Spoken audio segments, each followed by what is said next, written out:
Assalamualaikum warahmatullahi wabarakatuh. Waalaikumsalam. Bismillahirrahmanirrahim. Alhamdulillahirabbil alamin. Wassalatu wassalamu ala asrofil anbiya wal mursalin wa ala alihi wa ashabihi ajmain. Ba'du. Yang saya hormati rekan-rekan pers, dalam konferensi pers pagi ini istimewa karena dihadiri oleh Ibu Atalia. Di sini kapasitasnya sebagai ketua tim penggerak PKK Provinsi Jawa Barat. Ya, kemudian yang lainnya juga ada Kepala DP3 AKB Ibu Popi, kemudian ada dari Divisi Pelacakan dan Pengujian Ibu Dr. Siska. Nah, ini hari ini saya ditemani nanti dari ketiga narasumber ini akan menyampaikan hal-hal terkait dengan masalah khususnya bagaimana kita bisa menjaga anak-anak kita ya di dalam situasi pandemik COVID-19 ini ya. Untuk diketahui sampai saat ini Jawa Barat ada 190 anak yang terpapar, tapi alhamdulillah anak tuh penanganannya lebih relatif mungkin lebih mudah, ada tercatat 100 orang yang sembuh. Nah, selanjutnya di masa AKB ini kita lihat di banyak media bahwa tempat wisata dibuka, mal dibuka, banyak orang tua yang membawa anak-anaknya ke tempat-tempat wisata, ke tempat atau ke mal, kemanapun yang relatif itu lebih riskan gitu ya, apalagi membawa anak-anak gitu kan. Ada juga anak-anak yang tidak betah misalnya memakai masker ya. Nah, nanti mungkin dari Ibu Popi bagaimana sih upaya pemerintah gitu ya, kebijakannya seperti apa supaya kita bisa melindungi anak-anak ini. Kemudian dari aspek kesehatannya nanti sama Dr. Siska dan Ibu Atalia nanti berkaitan dengan ini bagaimana nih peran keluarga itu dalam menjaga anak-anak kita di masa pandemi ini. Namun sebelum itu ada barangkali beberapa hal yang dapat saya sampaikan. Ini akhir-akhir ini banyak dibahas mengenai data ya. Data ini berbeda dengan ini di daerah, beda dengan pusat, di pusat antara gugus tugas berbeda dengan Kemenkes. Nah, ini masih terus dikaji, masih terus dibahas gitu ya. Yang jelas bahwa seperti disampaikan oleh epidemiolog kita Dr. Boni, yang jelas bahwa kita di Jawa Barat seharusnya memiliki ketahanan dari sistem informasi ini ya. Artinya dengan informasi yang ada di Jawa Barat ini bisa dijadikan ya sebagai dasar ya untuk para ilmuwan ya menyampaikan evidence ya, menyampaikan angka-angka yang yang akurat untuk bahan pengambilan keputusan dari Bapak Gubernur. Kira-kira masalah data itu seperti itu ya. Kemudian ada yang bertanya juga, ini kenapa Persib pemainnya saja di swab gitu, kalau penontonnya tidak. Saya kira Persib ini kan sudah mulai berlatih ya. Artinya antara pemain, kemudian antara pemain, pelatih dan official, tentunya mereka sering kontak gitu. Ya, jangan sampai ya amit-amit gitu nanti ada satu yang positif semua terpapar. Kenapa tidak ke penonton? Sampai saat ini kan belum ada event yang melibatkan penonton gitu ya. Belum ada pertandingan atau apapun lah yang melibatkan penonton, makanya kita lebih memprioritaskan para pemain, official dan para pelatihnya. Kemudian terakhir dari saya barangkali ini konfirmasi ya data COVID-19 di Jawa Barat. Ini ada lonjakan memang. Hari ini jam 10 itu yang terkonfirmasi positif ada 3.700, ini naik 126 dibanding hari kemarin. Kemudian yang positif aktif ada 1.804, yang meninggal bertambah 1, kemarin sudah beberapa hari ya di angka 177, hari ini bertambah 1 menjadi 178, dan yang sembuh alhamdulillah ini bertambah 16 orang, kemarin 1072, hari ini menjadi 1078. Kemudian orang pasien dalam pengawasan itu yang masih dalam pengawasan ada 1.267 ya, turun dari hari kemarin yang masih 1.294. Nah, masih dalam pengawasan sebanyak 1.267 ini dari total 10.853. Sedangkan orang dalam pemantauan ya atau ODP ini yang masih dalam pengawasan ada 2.493, turun dari hari kemarin yang masih di angka 2.526. Yang masih dalam pemantauan atau ODP 2.493 dari total 55.568. Nah, itu barangkali update COVID-19 untuk hari ini. Dan selanjutnya kami mohon izin Ibu Popi dulu barangkali yang menyampaikan nanti bagaimana kebijakan kita dalam rangka melindungi anak-anak kita dari bahaya COVID-19 ini. Kami persilahkan Ibu Popi.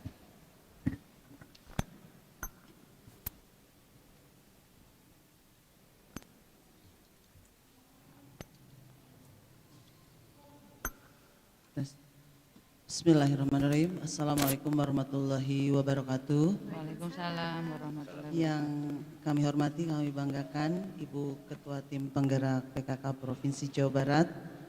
Yang perlu juga kami sampaikan, beliau ini kemarin tanggal 26 Juni sudah dikukuhkan oleh Ibu Menteri Pemberdayaan Perempuan Perlindungan Anak Republik Indonesia sebagai Bunda Forum Anak Jawa Barat. Dan ini barangkali yang pertama dari 34 provinsi se-Indonesia dan menjadi model. Kemudian Bapak Daud selaku juru bicara dan rekan saya Ibu Dr. Siska dari Dinas Kesehatan,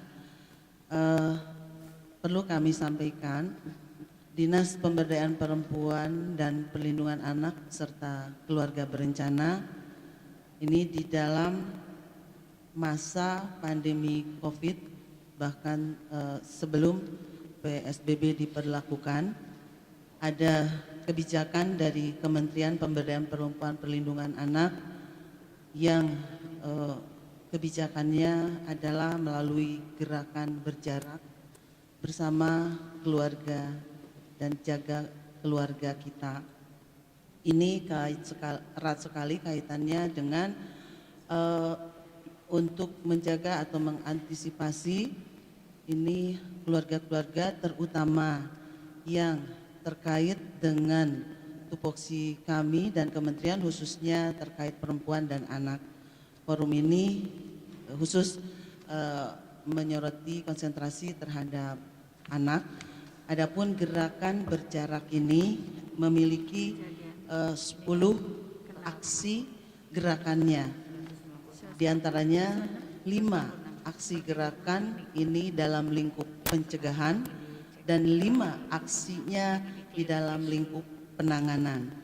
Mulai dari himbauan agar tetap di rumah, kemudian hak perempuan dan anak terpenuhi, kemudian harus diperhatikan alat perlindungan diri harus tersedia, jaga diri, keluarga dan lingkungan, kemudian membuat tanda-tanda peringatan, menjaga jarak fisik, mengawasi keluar masuk orang maupun barang, menyebarkan informasi yang benar, aktivasi media komunikasi online, dan terakhir aktivasi rumah rujukan. Tentu kebijakan ini adalah penjabaran integrasi dari kebijakan-kebijakan baik kementerian, dan ini sangat selaras dengan kebijakan pemerintah Provinsi Jawa Barat yang dikeluarkan oleh Bapak Gubernur Jawa Barat. Dinas Pemberdayaan Perempuan Perlindungan Anak ini menggerakkan, mengkonsolidasikan dengan berbagai jaringan yang memang sudah hadir di tengah-tengah masyarakat, mulai dari kabupaten kota, kecamatan, hingga desa dan kelurahan. Seperti contohnya, kami memiliki jaringan eh, Motekar, motivasi ketahanan keluarga.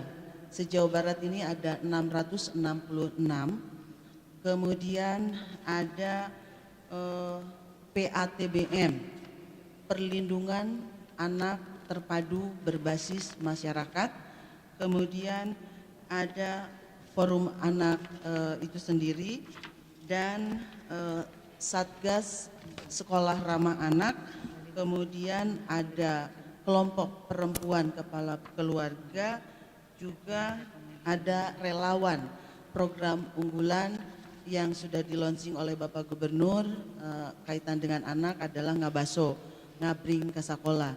Ini cukup banyak relawannya, kurang lebih ada 100 orang. Kemudian ada Puspaga. Puspaga ini Pusat Pembelajaran Keluarga. Ini yang memberikan edukasi terhadap anak-anak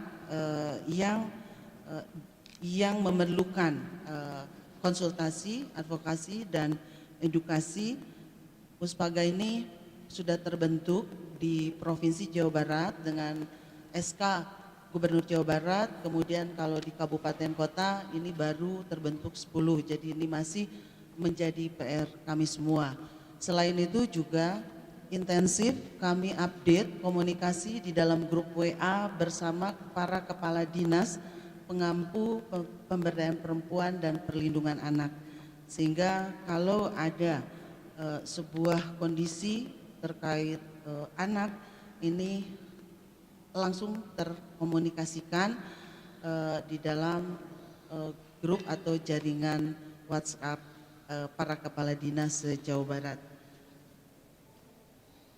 Kemudian juga ada beberapa organisasi perempuan ini yang difasilitasi melalui dinas seperti Badan Koordinasi Organisasi Wanita, kemudian ada juga Kaukus Perempuan Politik Indonesia. Nah, ini semua bergerak di kabupaten kota maupun kecamatan dan desa kelurahan mengantisipasi semampu yang mereka bisa lakukan dan terlaporkan kepada kami. Barangkali itu Pak juru bicara yang bisa kami sampaikan. Terima kasih. Baik, terima kasih Bu Popi. Jadi ada 10 gerakan berjarak ya, jadi jaga jarak gitu. Ada dengan 10 aksinya gitu. Ini yang terus disosialisasikan dan diedukasikan pada masyarakat. Selanjutnya barangkali Bu Dr. Siska, kami persilakan.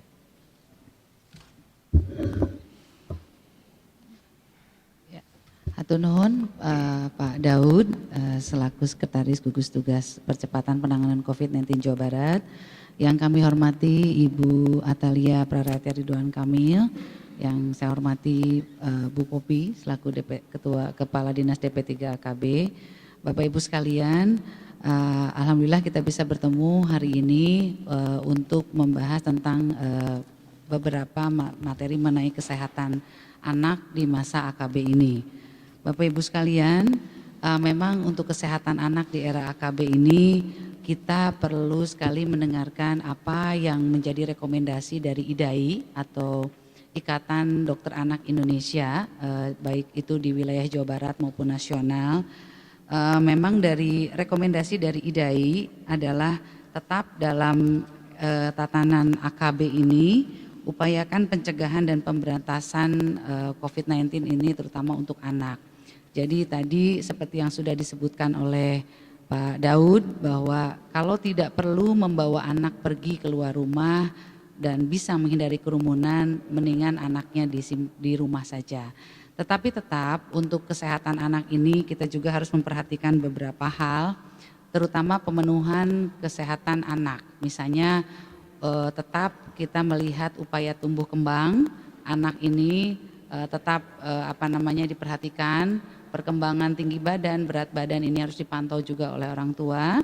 Meskipun sekarang posyandu di beberapa daerah juga masih belum semuanya aktif, tetapi kita sarankan orang tua tetap memantau perkembangan tumbuh kembang anak. Selain itu juga pemenuhan kebutuhan nutrisi dari anak juga harus diperhatikan, tetap dengan gizi yang seimbang. Lalu pelayanan imunisasi juga tetap harus dilakukan karena sekarang ini fasilitas kesehatan masyarakat itu puskesmas ataupun fasiankes lain, rumah sakit dan lain-lain sudah juga melakukan pengadaan imunisasi ini, tetapi dengan terjadwal gitu ya. Jadi supaya menghindarkan kerumunan yang banyak di fasiankes. Lalu pemantauan pertumbuhan dan perkembangan juga tetap dilakukan dengan jadwal SDI DTK atau jadwal tumbuh kembang anak. Dan tadi kegiatan pendidikan usia dini, tadi misalnya PAUD dan lain-lain direkomendasikan oleh IDAI tetap dilakukan di rumah masing-masing saja. Jadi untuk kegiatan pembelajaran bagi anak ini, baik usia anak ataukah remaja, lebih direkomendasikan dalam pembelajaran jarak jauh karena memang sekarang penularan COVID ini masih tetap berlangsung.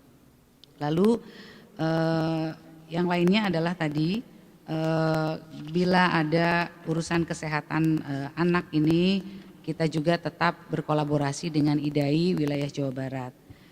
Bapak Ibu sekalian, saran juga dari IDAI untuk orang tua yang mempunyai anak usia dini adalah bisa mendownload aplikasi kesehatan anak yang bernama Primaku. Nah ini juga karena ini dibuat oleh IDAI bekerja sama dengan berbagai pihak.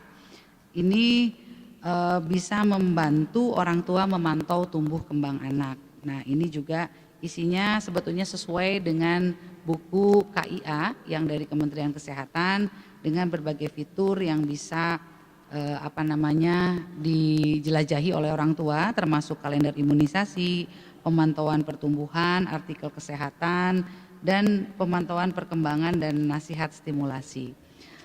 Itu mungkin kami selalu berkoordinasi dengan IDAI ini mengenai kesehatan anak di era AKB ini. Dan Bapak Ibu sekalian, kami laporkan juga untuk divisi PPM atau pelacakan kontak, pengujian massal dan manajemen laboratorium. Hari ini kita juga sedang mengawal proses UTBK yang ada di 7 kampus di wilayah Jawa Barat, yaitu UNPAD, ITB, ISBI, UPI, Unsika, dan Unsil. Hari ini sudah berangkat 4 tim untuk memeriksa secara random sampling dari 4 perguruan tinggi yang terjadwal hari ini. Yang pertama adalah UPI, yang kedua adalah ISBI di Buah Batu, yang ketiga adalah di Unsika Karawang, dan satu lagi di IPB. Nah, jadwal untuk pemeriksaan random sampling ini kami sudah koordinasi dengan universitas dan perguruan tinggi yang disebutkan tadi dan akan berlangsung sampai dengan tanggal 21 Juli nanti terakhir adalah ITB. Nah, Bapak Ibu sekalian, dari 88.000 mahasiswa calon mahasiswa yang akan mengikuti UTBK, kita mengambil random sampling sebanyak 1%. Jadi sekira mungkin 900 orang gitu ya, baik itu peserta maupun panitia yang ada di 7 perguruan tinggi tadi. Dan ini pemeriksaan random samplingnya akan berlangsung sampai dengan tanggal 21. Mungkin itu saja yang bisa kami laporkan dari divisi PPM terkait kesehatan anak dan juga pemeriksaan random sampling untuk di UTBK, karena walau bagaimanapun peserta didik yang sekarang akan mengikuti UTBK ini juga masih dalam usia range anak. Jadi beberapa memang ada yang di bawah 18 tahun. Demikian Bapak Ibu sekalian, Pak Daud kami laporkan. Hatur nuhun, wassalamualaikum warahmatullahi wabarakatuh. Waalaikumsalam warahmatullahi wabarakatuh. Terima kasih Bu Doksis. Selanjutnya Ibu, mangga Bu Atalia. Hatur nuhun Pak Daud, Ibu Popi, Dr. Siska, dan juga rekan-rekan media yang saya hormati dan saya sayangi. Baik, kalau kita lihat data bahwa ternyata data anak menurut KPPA Jawa Barat ini ada di tahun 2019 ini mencapai 34,7%, artinya cukup banyak begitu anak-anak yang perlu kita perhatikan. Dan selama ini yang beredar hoax di mana-mana itu bahwa yang akan terkena kasus hoax itu hanya mereka-mereka yang usianya sudah cukup tinggi begitu ya. Jadi orang-orang tua itu menjadi harus sangat diperhatikan. Dan mereka lalai ketika ternyata banyak juga saat ini bermunculan juga kasus yang menunjukkan bahwa ini juga terjadi pada usia manapun. Ada dewasa muda, ada juga termasuk anak-anak. Tadi kalau Dr. Siska menyampaikan kepada saya ada sekitar 196 ya kasus sampai dengan tanggal 30 Juni ini. Nah, artinya bahwa ini bisa terjadi pada siapa saja. Nah, sementara itu kasus COVID seperti pada masa pandemi yang luar biasa ini banyak sekali anak-anak akan kehilangan banyak hal. Kalau orang tuanya kena, tentu saja mereka akan kehilangan orang tua, begitu ya. Termasuk orang tua yang saat ini dari sisi ekonomi mereka terkena imbas, begitu. Ada yang di PHK, ada yang kemudian mereka tidak mampu untuk memberikan kebutuhan keluarga secara maksimal seperti biasanya. Artinya imbasnya juga kembali kepada si anak. Kemudian juga bagi anak ini mereka akan mendapatkan kesulitan untuk mendapatkan layanan pendidikan secara maksimal. Jadi kalau selama ini mereka bisa datang ke sekolah, mendapatkan pembelajaran dari guru begitu ya, termasuk juga di rumah mungkin dengan orang tua, ini mereka bisa lebih terpantau begitu. Secara kualitas bisa terjaga. Nah, tapi saat ini 3 bulan mereka tinggal di rumah, tentu saja sangat terbatas meskipun upaya dilakukan dengan luar biasa oleh pemerintah termasuk pembelajaran jarak jauh, daring, televisi dan lain-lain itu sudah dilakukan. Nah, kemudian ini ada kasus yang unik adalah terkait dengan banyak yang curhat kepada saya. Saya tidak tahu datanya, mungkin ada Ibu Popi ya. Jadi anak-anak ini curhat kepada saya, Bunda pengen cepat sekolah katanya. Kenapa? Di rumah mengerikan. Kenapa? Aduh, cenah. Mamah kejam katanya gitu ya. Jadi ternyata kondisi psikis orang tua dan anak yang mereka selalu tinggal di rumah selama berbulan-bulan ini ada tingkat stres mungkin yang muncul begitu ya. Khususnya juga pada orang tua karena dari sisi pekerjaan, termasuk juga karena 4L lo lagi di rumah gitu ya. Sehingga ayah kesal, mungkin ayah nyiwitna gitu, ada ya sesuatu yang mungkin selama ini juga tidak dilakukan orang tua kepada anak. Nah, sehingga mereka gelisah, kedua belah pihak ini gelisah, orang tua maupun juga anak-anak. Sehingga penting sekali bagi orang tua, nanti akan kita bahas sedikit terkait dengan pola pengasuhan. Nah, kemudian juga termasuk sulitnya layanan kesehatan dasar bagi anak. Jadi kalau selama ini khususnya balita itu ada posyandu dan ini terpantau setiap 1 bulan sekali posyandu ada ditetapkan waktu khusus begitu. Nanti para ibu biasanya mengantarkan anak-anaknya secara rutin untuk memeriksakan tumbuh kembang anaknya. Mereka diberi buku pink, buku KIA begitu ya, terpantau.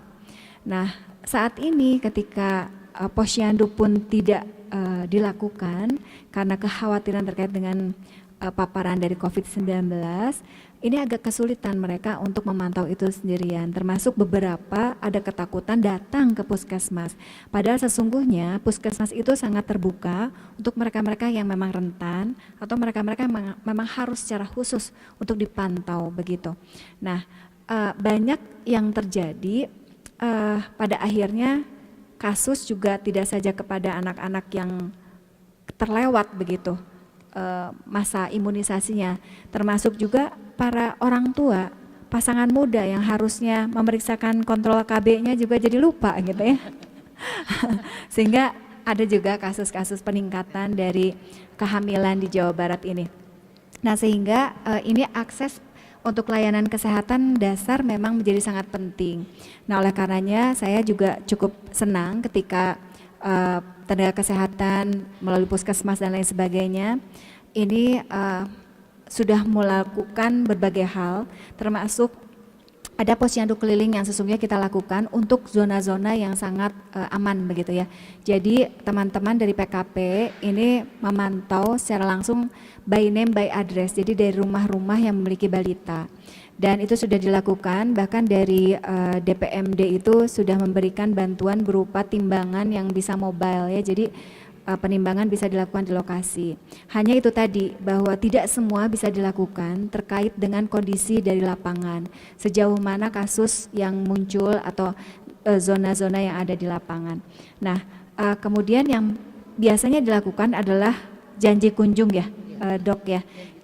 Janji kunjungan. Jadi kalau misalnya ada kasus tertentu atau memang harus dipantau secara rutin dan lain sebagainya, contohnya seperti kasus ada anak disabilitas atau kasus-kasus karena penyakit tertentu, itu memang ada janji pertemuan begitu dengan dokter. Saya kira itu cukup baik. Nah, sehingga saya kira yang paling penting pada masa seperti ini adalah pengembangan pola asuh yang menyesuaikan dengan AKB.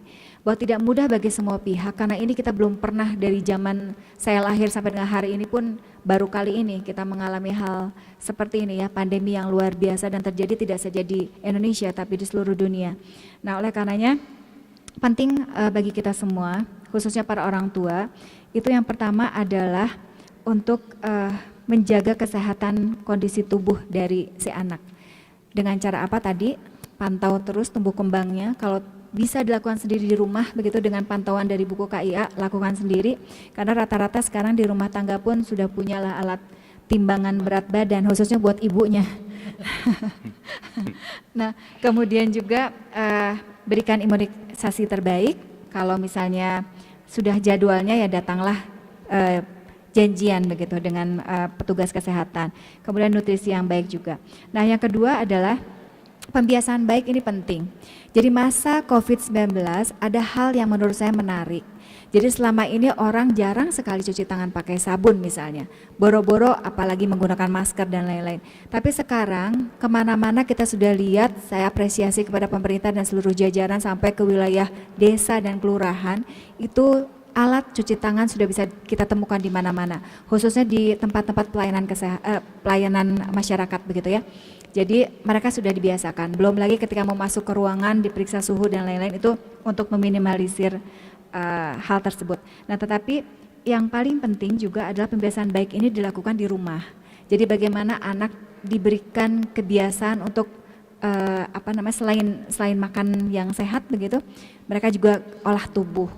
Jadi kalau orang mengatakan bahwa Bunda, dah rumahnya cuma segitu, dah olah tubuh mah nggak harus lari ke lapangan gitu. Tapi kita dengan gerak di rumah, yoga atau misalnya keliling-keliling meja makan itu juga merupakan bagian daripada olah tubuh begitu. Nah, kebiasaan baik ini termasuk tadi yang sudah saya sebutkan, cuci tangan dan lain sebagainya, itu hanya bisa dilakukan di level rumah tangga. Anak biasanya meniru pada orang tuanya, sehingga kalau orang tuanya melakukan kebiasaan-kebiasaan baik, maka anak pun akan demikian. Nah, kemudian apa yang harus dilakukan? Yang harus dilakukan terkait dengan COVID-19 ini adalah juga kita memberitahukan kepada anak terkait dengan kasus yang terjadi. Karena biasanya ketidaktahuan anak juga akan menimbulkan rengekan gitu ya, mereka kesel dan lain-lain. Tapi biasanya pada level tertentu anak-anak ketika mereka tahu terkait dengan kasus yang terjadi, apa yang harus dilakukan, mereka juga tidak akan mengeluh begitu. Mereka akan mulai melakukan pembiasaan diri. Nah, sehingga yang paling penting, yang terakhir yang saya sampaikan adalah bagaimana pola pengasuhan bagi orang tua kepada anak. Jadi yang pertama ini orang tua harus memang lebih sabar.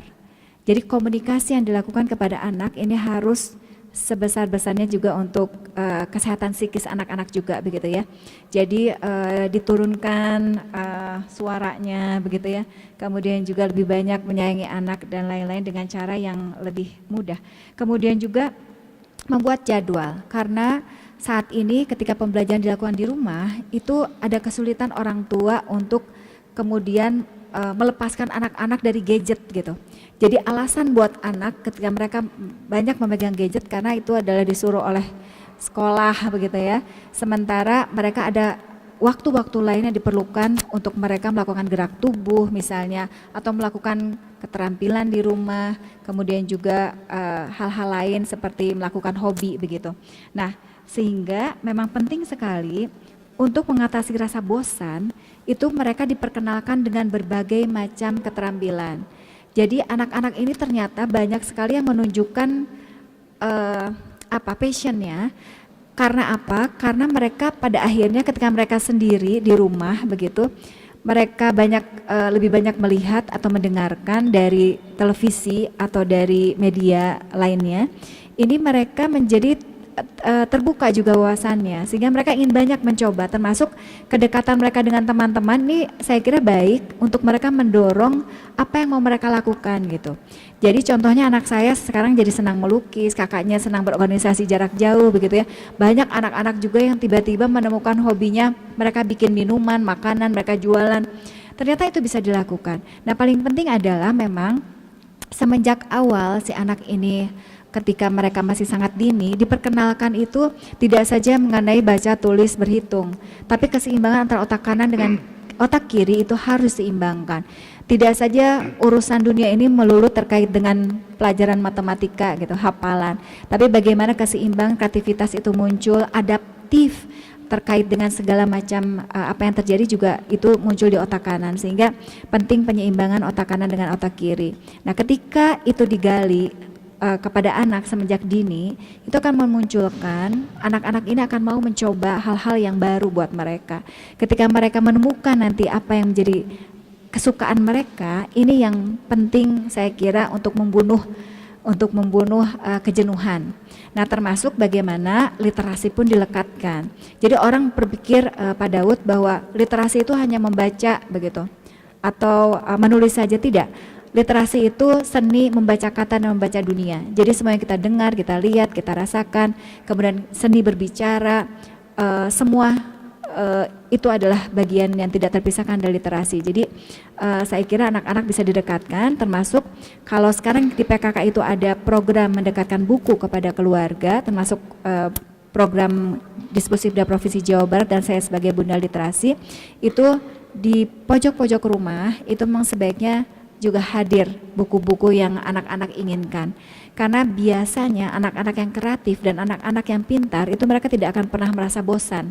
Mereka punya dunianya sendiri yang bisa mereka gali sedemikian rupa melalui buku terutama seperti itu.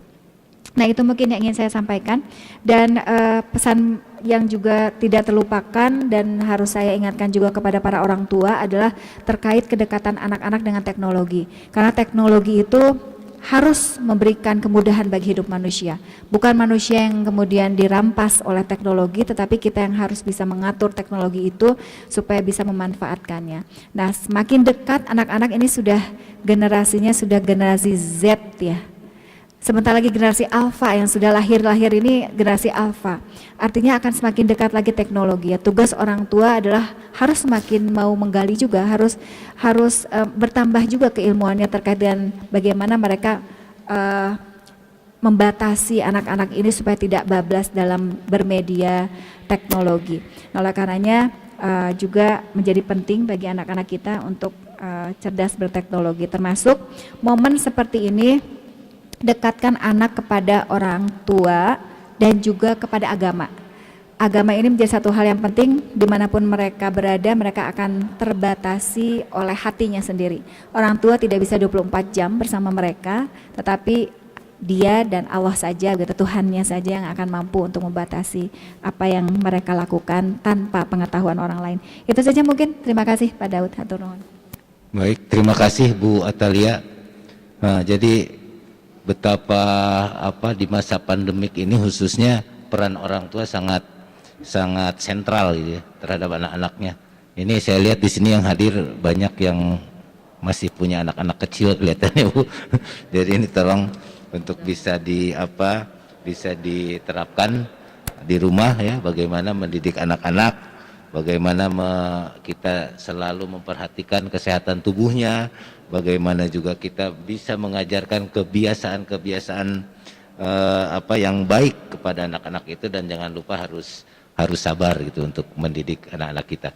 Saya kira itu barangkali untuk hari ini. Terima kasih atas perhatiannya, dan ada pesan ini dari GTPP Pusat. Jadi jangan lemah semangat, jangan lengah siasat, bersama adaptasi kebiasaan baru. Bersama kita gotong royong melawan COVID-19 agar tetap produktif dan aman. Dan terakhir tadi sampai ke Bu Atalia juga, jangan lupa kita selalu berdoa, berzikir, mudah-mudahan COVID-19 ini cepat hilang dari muka bumi ini. Terima kasih. Billahi taufiq wal hidayah. Assalamualaikum warahmatullahi wabarakatuh.